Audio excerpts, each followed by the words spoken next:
This morning I had a great little conversation and I want to share with you the story of what came up. So I was coaching a CrossFit class and going through the motions. It was just like a regular CrossFit class, and that was great. But after class, somebody came and approached me and she asked me about her health condition, something she's been struggling with the last couple of weeks. She's seeing specialists, she's seeing different types of people, and I look at the body from a different way, right? Everything is all integrated. So our body, mind, and spirit. So nutrition is key. That's important. Movement is key. And I want to know what's really happening from the inside out, right? Doctors, and they're great at what they do. They look at the body as a mechanism, as a vehicle, as it is what it is, and that's it.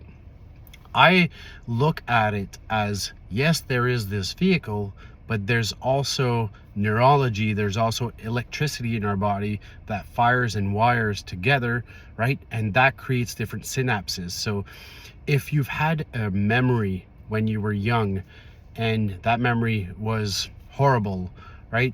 And in that memory, you were eating a peanut or a hazelnut, your body indirectly would have associated hazelnut to that memory, to what happened there. So maybe now you got in a car accident and you were eating hazelnut at the time, and your body becomes so focused on protecting you that it triggers a symptom or triggers something while you're eating hazelnut down the road.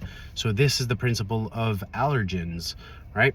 If our body feels threatened or feels off while we're eating hazelnut or eating something, and then it goes into fight or flight, there's a mechanism, there's something. Why is the body producing antibodies? Maybe there's something right about it, but if all of a sudden in your 30s or in your 40s, there's this shift, something happens, and now you're all of a sudden allergic, there's something that happened. So we have to look at what memories, what emotions, we have to look at the neural links to what is really going on here fundamentally.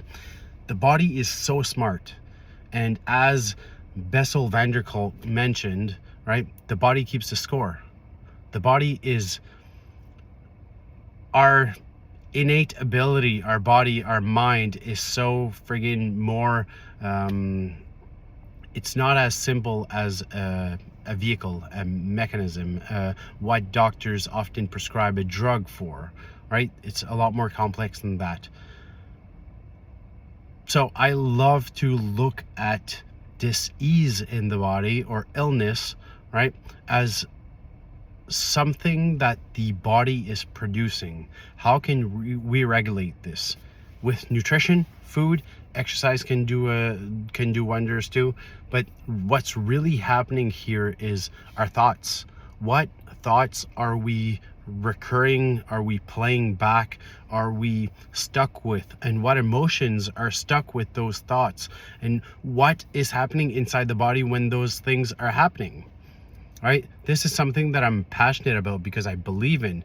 Sometimes if there's an autoimmune disease, if there's a real fundamental illness, the body's attacking itself. Why is it attacking itself? It's not necessarily just hard. It's not just like wires or things that are happening inside the body. There's a thought, an association, an emotion, a visual. Usually there's something going on deeper. And so I love to talk about this. I love to figure out, troubleshoot. I love to find out what's really happening here at the fundamental level, at the spiritual level, right? Sometimes it's handed down. We need to discover certain things about ourselves that we didn't even know. And that's something that I'm learning too. I've discovered a lot about my body and my mind and my spirit the last several years. And now I'm stepping into this world of coaching at a deeper level, because I believe we should all know what our mind and what our body is saying. How am I going to help people? How am I helping people now? Right now, I'm taking it with the flow. People are contacting me. I am coaching. I'm picking and choosing my clients accurately. And maybe down the road, I'll create a membership of some type, or I'll create some group of some type. But for now, I'm doing one-on-one to a few key clients that I want to work with and I want to help. And that's the difference that I'm making right now. I'm not overstressing things because I've done that a lot in the past. So that's about it.